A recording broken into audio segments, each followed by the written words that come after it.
Από τη βιολογική μελισσοκομεία ξεκίνησαν οι έλεγχοι των μεικτών κλιμακίων των περιφερειών για τις αιτήσεις ενισχύσεων από τον ΟΠΕΚΕΠΕ.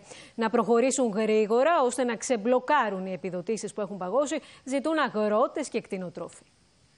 Μεικτά κλιμάκια έχουν ήδη ξεκινήσει τους ελέγχους σε καλλιέργειες, κτηνοτροφικές μονάδες αλλά και στη βιολογική μελισσοκομεία και κτηνοτροφία λόγω της εκτείναξης των αιτήσεων για επιδοτήσεις. Αυτή τη στιγμή, μόνο ο νομός Ιωαννίνων πρέπει να έχει χάσει το χρόνο γύρω στα 20 με 30 εκατομμύρια.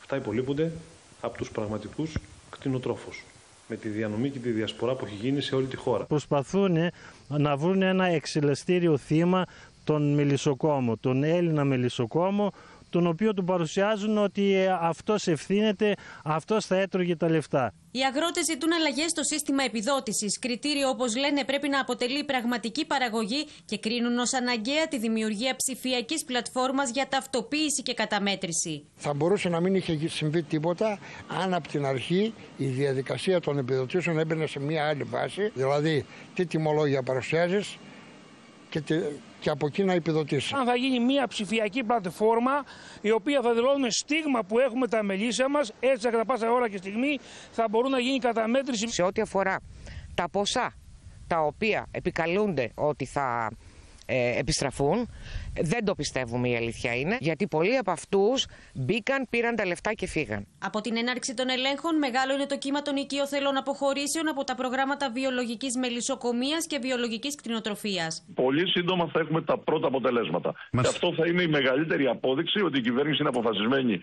να τελειώσει με την ιστορία του ΟΠΕΚΕΠΕ. Μέχρι τις αρχές της προηγούμενης εβδομάδας είχαν αποσυρθεί πάνω από 3.000 άνθρωποι. Και από τους υπόλοιπους πόσοι αποσύρθηκαν?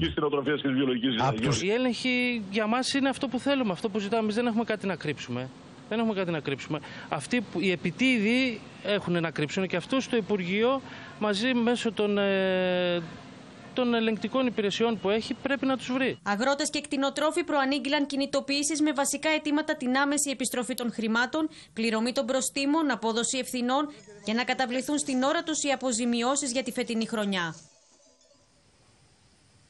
Ραγδαίες είναι